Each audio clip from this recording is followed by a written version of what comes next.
Shalom saudara-saudara, kembali lagi kita akan mendengarkan renungan harian Happy Short Family. Sebelumnya, saya mau bertanya bagaimana kabar saudara hari ini? Saya berdoa semoga kita masih bisa mengucap syukur dalam kondisi apapun ya. Apapun yang kita alami, selalu ada alasan untuk kita selalu bersyukur. Saya juga mau bilang, Tuhan mungkin gak langsung mengubah situasi saudara saat ini. Tapi dia sedang bekerja dan justru sedang mengubah saudara dari dalam. Dia selalu bekerja di belakang layar. Sangat mudah baginya untuk menjawab doa-doa saudara. Tapi apa yang kita anggap penting, belum tentu penting bagi dia kan. Tapi dia tahu apa yang terbaik. Mempercayai dia atau Tuhan adalah keputusan terbaik yang bisa saudara buat hari ini dan seterusnya. Kalau saudara meletakkan semuanya hal di tangan Tuhan, saudara pasti akan melihat tangan Tuhan bekerja dalam segala hal. Hari ini saya mau sharing tentang godaan yang saya belajar dari pengalaman saya sendiri. Karena saya yakin kita semua pasti ada rasa tergoda akan sesuatu. Ya, karena kita manusiawi. Walaupun kita pernah jatuh, tapi Tuhan bisa membalikan keadaan untuk selamanya. Amin. Oke, sebelumnya saya juga mau bertanya kepada saudara, apa sih godaan terbesar saudara hari-hari ini? Marah? Sombong? Sering mengeluh? Merasa rendah diri? Atau godaan lainnya? Alasan kita gampang dikalahkan oleh pencobaan adalah karena kita terlalu fokus untuk mencoba atau menolak godaan daripada memfokuskan diri kita ke hal yang lain. Kita akan terus tergoda kalau kita mencoba menghindari hal tersebut. Karena sebagai manusia, apa yang kita tolak akan terus muncul dan bertahan. Coba ingat-ingat ya kalau waktu saudara masih kecil lah. Kalau saudara disuruh untuk gak makan permen, apa yang paling saudara inginkan? Pasti akan makan permen dan terus keinget makan permen.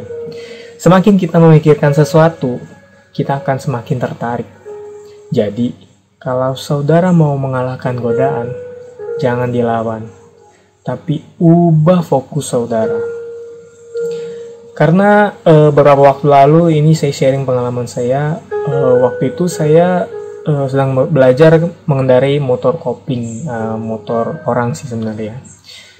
Jujur waktu itu saya belajar motor kopling, ada satu masalah yang sering terjadi.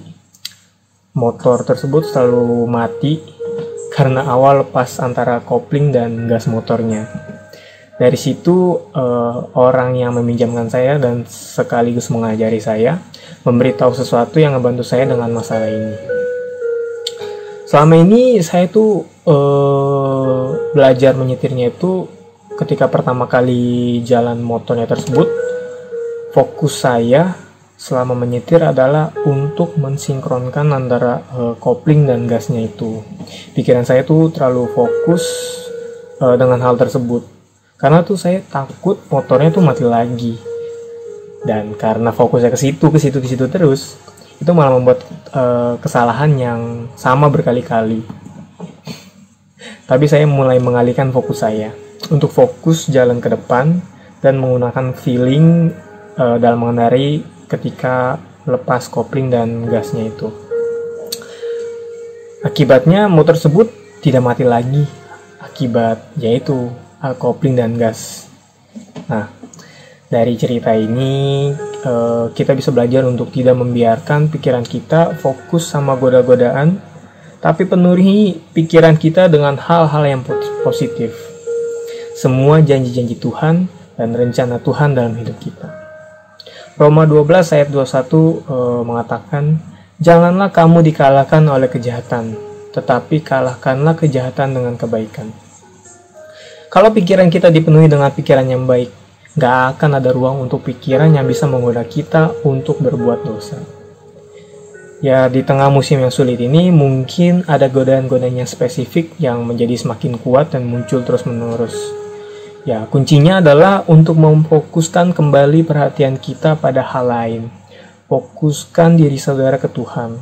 Fokuskan diri saudara ke tanggung jawab yang ada di depan saudara. Mungkin itu pekerjaan, studi, atau karakter saudara, atau yang lainnya. Fokuskan diri saudara ke orang-orang terdekat di sekeliling saudara yang membutuhkan saudara. Godaan selalu dimulai dengan pikiran. Kalau iblis nggak bisa mendapatkan perhatian kita nggak akan tergoda. Metodenya itu mirip sama seperti iklan. Mereka mengambil perhatian kita dan kemudian melibatkan emosi kita. Dan emosi kita akan menentukan tindakan kita. Jadi kita beralih dari perhatian ke emosi, lalu ke tindakan. Saya sering bertanya ke adik saya nih, jadi padahal waktu itu mungkin dia belum seperti itu. Jadi waktu itu saya nanya ke adik saya, "Dek, kamu lapar gak?" Mungkin padahal ya saat itu yang tadi saya bilang dia belum lapar. Tapi karena saya bertanya, dia mulai merasa lapar. Atau mungkin saudara juga pernah ngerasain kalau ada yang bertanya, "Kamu capek gak?" Sebenarnya saudara belum ngerasa capek, tapi karena ditanya, justru saudara mulai merasa capek. Kalau kata Pastor Rick Warren, dalam terjemahan bahasa Indonesia ya, jangan melawannya. Kembali fokus dan ganti pikiran saudara dengan hal-hal yang baik dan membuat saudara semakin seperti Yesus. Filipi 4 ayat 8 berkata, "Jadi akhirnya, saudara-saudara, semua yang benar, semua yang mulia, semua yang adil, semua yang suci, semua yang manis, semua yang sedap didengar, semua yang disebut kebajikan dan patut dipuji, pikirkanlah semuanya itu." Amin. Mari kita berdoa. Tuhan, terima kasih atas berkat-Mu Tuhan. Kami sudah mendengarkan renungan harian pada hari ini Tuhan. Kami ingin belajar Tuhan untuk menghindari godaan-godaan yang ada di dunia ini Tuhan. Untuk kami bisa memfokuskan diri kami ke hal yang lain daripada memfokuskan diri kami ke hal godaan-godaan tersebut Tuhan.